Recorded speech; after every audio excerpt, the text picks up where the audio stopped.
Anxiety can feel overwhelming for anyone, but autistic individuals, it often runs deeper, louder, and harder to explain. So, what if relief wasn't about fixing yourself, but it's all about releasing when your nervous system has been holding on?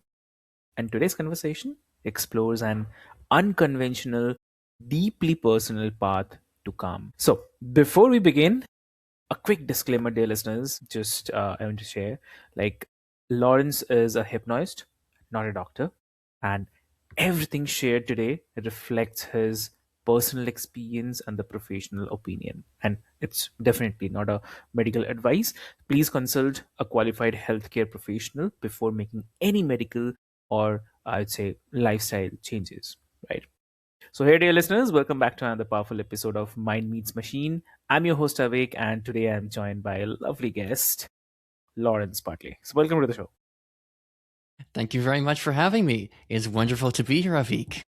Amazing, amazing. So, dear listeners, before we delve deep into our discussion today, I would quickly love to introduce you with Lawrence. So, Lawrence is also known as the autistic hypnotist.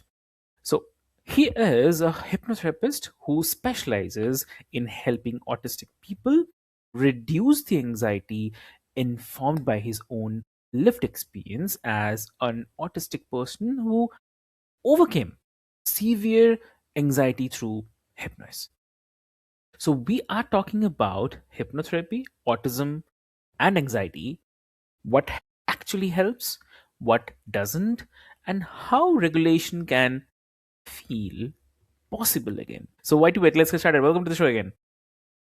Okay, great to be here. So, as you mentioned, my name is Lawrence Bartley. So, my own personal story with anxiety is that back when I was 15, 16 in school, I always had a bit of anxiety, but during those teenage years, it just spiked to an extreme level that stayed with me for several years. I did all the usual things. I tried meditation. I went to Reiki sessions. I tried therapy, but none of it really worked for me. I went to a hypnotist.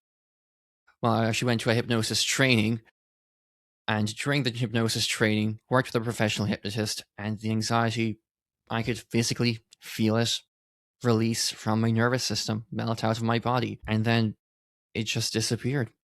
All those situations that used to give me anxiety, like going into college, I used to have an incredible amount of tension inside my body, particularly in my stomach and my throat. I had a lot of anxiety-induced headaches that just seemingly disappeared, and I could walk back in through that college hallways, and I just felt normal, just a sense of normal that had not been there Hmm. before.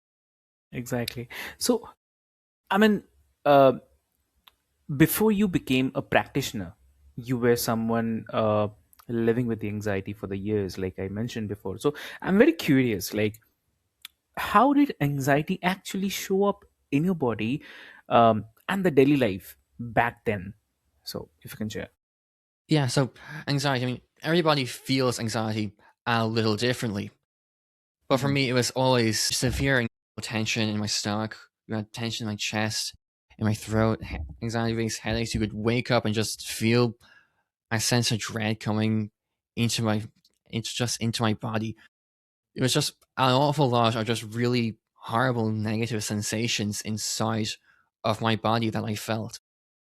But then after the hypnotherapy session, the physical feelings started to just break apart, and I could feel them all start to release.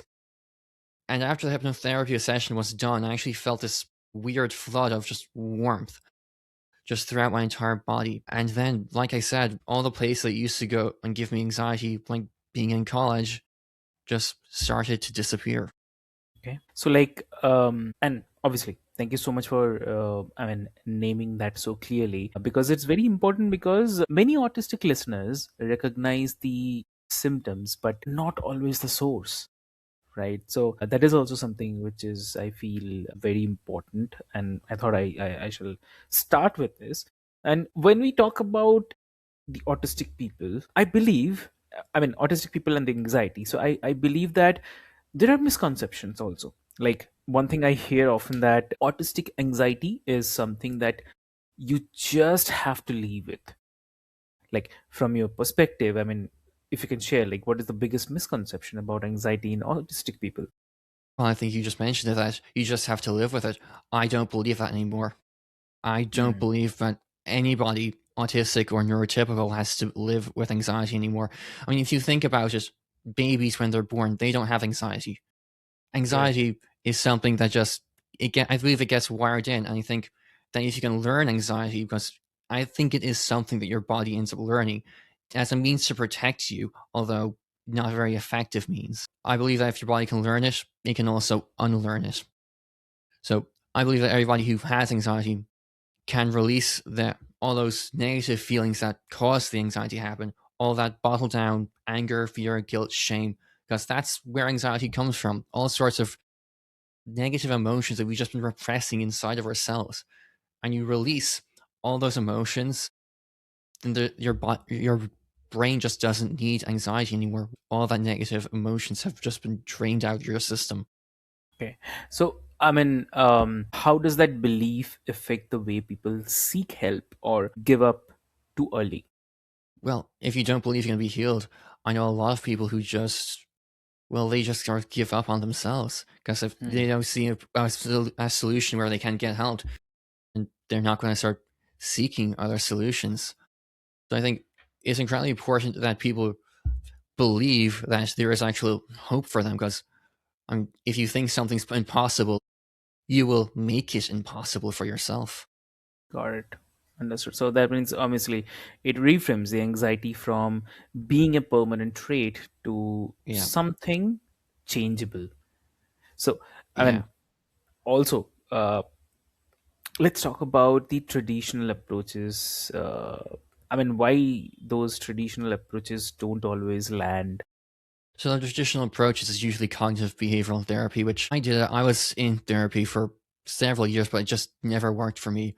In my Okay. perspective, I don't think that Ash talking about feelings is not always useful to actually getting rid of feelings, to actually releasing them. Obviously, for some people, traditional therapy does help, obviously, or it would not be around. But I don't think it's as effective as something like hypnosis, which just goes straight into the emotions that cause the anxiety that were there in the first place.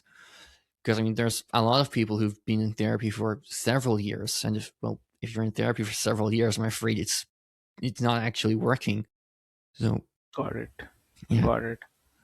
And in your experience, what tends to sit underneath the anxiety for the autistic people? Like, is it a kind of sensory overload, depression, social pressure, or something else? Well, they all contribute. I mean, if you look at actually the statistics, it's about half of autistic people have some form of anxiety. Half of them.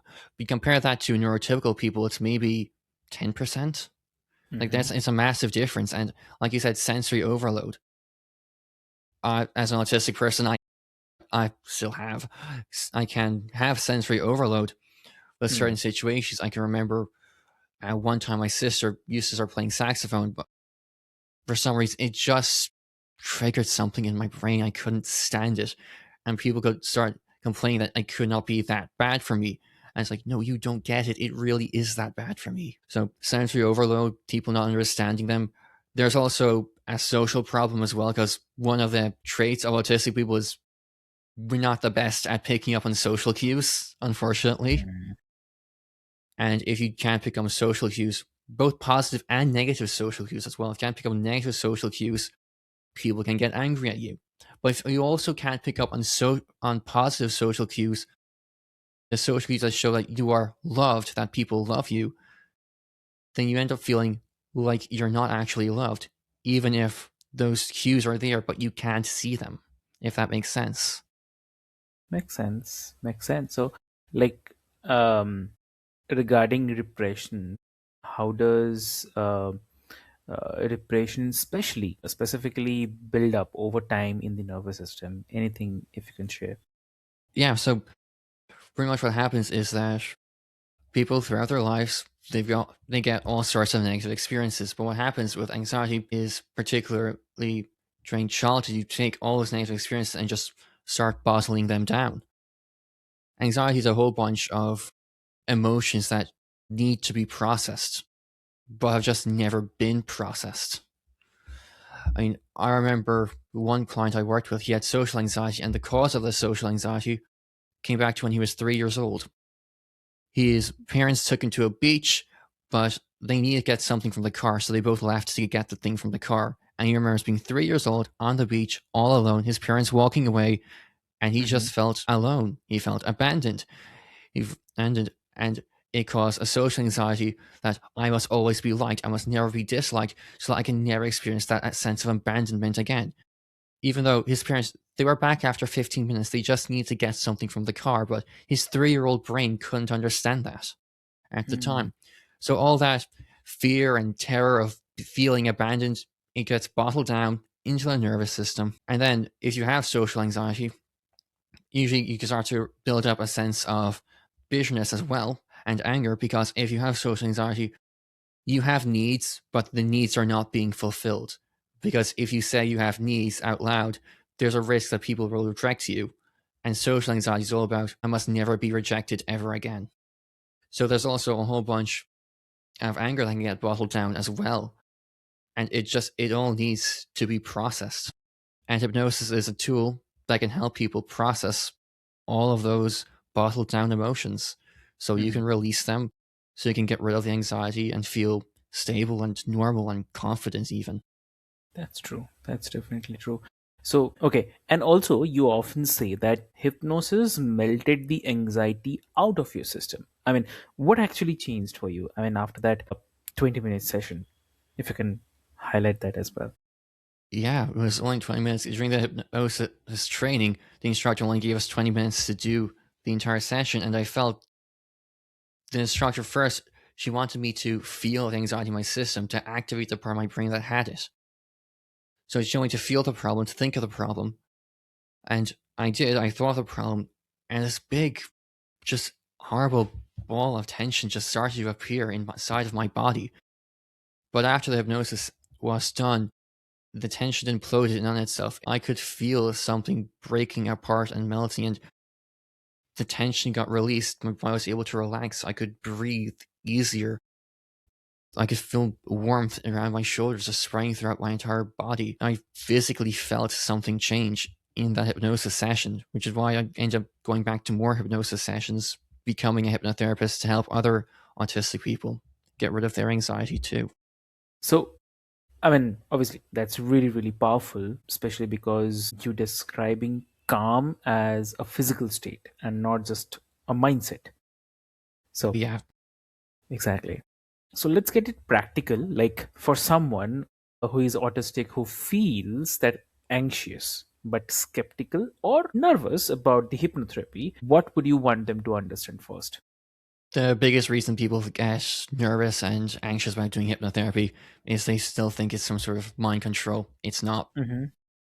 So one thing about hypnotherapy is that you're always in control because a person cannot actually force you to do things against your will. I know that's which is a pretty big misconception, but it all comes from Hollywood. So the first thing I would tell somebody who is worried about going to see a hypnotherapist is that you're the one in control. A lot of people have tried making people do things they didn't want to do under hypnosis, but it never worked.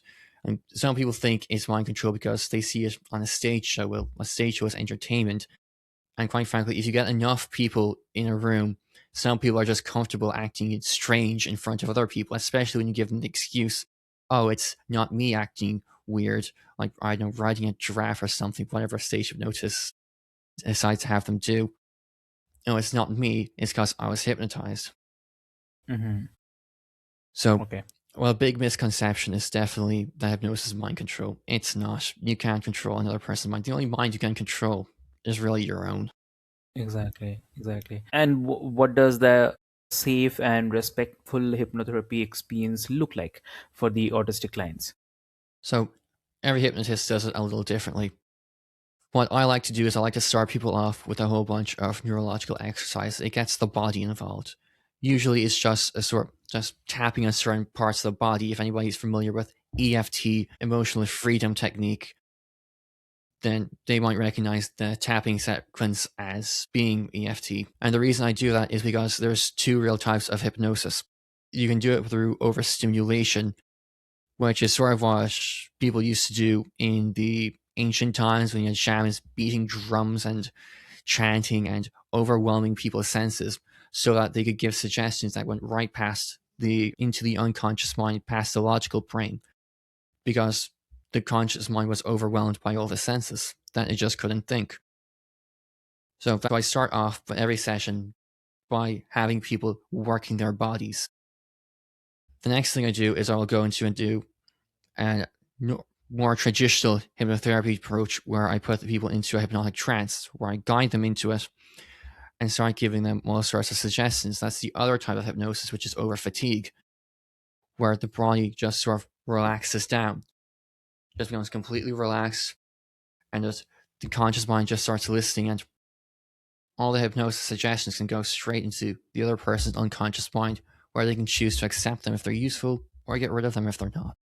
So, I mean, obviously, that emphasis on safety and consent matters a lot, but progress is really, I would say, linear, right? So, when anxiety resurfaces or people doubt whether the calm will last, how do you help them stay grounded?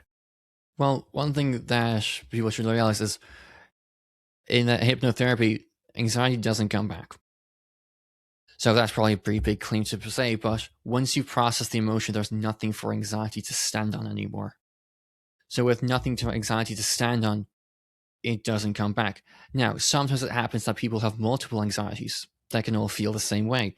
It's possible for somebody to have social anxiety and general anxiety.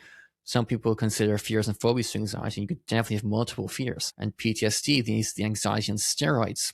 And you can definitely have anxiety and PTSD at the same time. So it's possible that sometimes people have multiple anxieties, in which case I will give them other sessions. One thing that I do is I will give people free support sessions to help them overcome any further anxieties that they have. So, what helps someone trust their nervous system again after years of anxiety? So something that helps people to trust their nervous system. I think what really helps would be releasing all the negative emotions.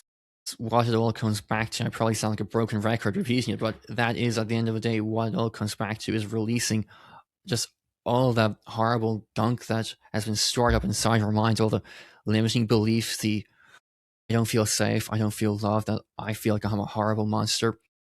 Releasing those from our systems, starting to change those beliefs, releasing the fear, getting rid of the anger and the shame and the grief and the sadness and all of those emotions. Once people can do that, they sort of go back to a sort of blank slate. Probably not the best term, but it's a reset to what they were before all the horrible stuff happened. That normal reset that allows them to start trusting themselves again. Because I think people innately trust themselves. Like I mentioned before, babies don't have anxiety. Well, babies naturally trust themselves as well. That's the natural place for people to be in.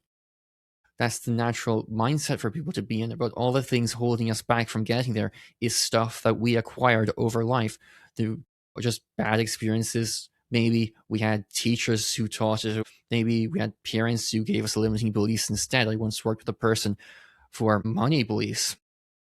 She thought having money was a terrible thing because her mother taught her that rich people are evil. And well, if you believe that, then, well, you're never going to be one of the rich people. But her belief, it was something that she learned. It's not something that she was naturally born with. So getting rid of just all the stuff that you've acquired is how you trust your nervous system again. So, I mean, for the autistic listener who feels trapped in constant anxiety right now, what will be the one small realization or the step that could help them feel a bit more helpful today? What do you say? What I would say is that anxiety is all down to feelings, and feelings come from our imagination. If you think about anxiety, it's not what's actually happening, it's what you imagine will happen. And if you can use imagination to change the feelings, then you can change that anxiety too. And one way to do that is to, when the anxiety strikes, anxiety is a body feeling. Every emotion we have is a body feeling. So when anxiety strikes, you could point to them to that body feeling. You notice which direction it's moving in, because all body feelings are energy. Energy is always moving. Whichever direction it's moving, you change that movement. You imagine changing that movement. You think about how it feels to change that movement. You get all your senses involved, because our unconscious minds are all based on senses. They're not based on words. They're not based on logic. It all comes back to the senses. You change the senses, you change the imagination. You change the senses through changing the imagination. You change the feelings. So I imagine going in that feeling of anxiety going in a different direction, you can change the feeling of that anxiety. That's one of the things I found to be one of those effective techniques out there. For those who want to Google what that technique is called, it's called NLP spinning. In fact, I actually recently released a short little book on it, actually, called 9 Brain Hacks for When Anxiety Gets Too Much. It's something that I wrote and only released yesterday on my website, which is lawrencebartley.com. You can go there and read the book. It's free. It's embedded on my website, or you can download it. It's just a Google document, about 23 pages long. 9 different things you can do for when anxiety gets too much. Any suggestion you want to give to the listeners today?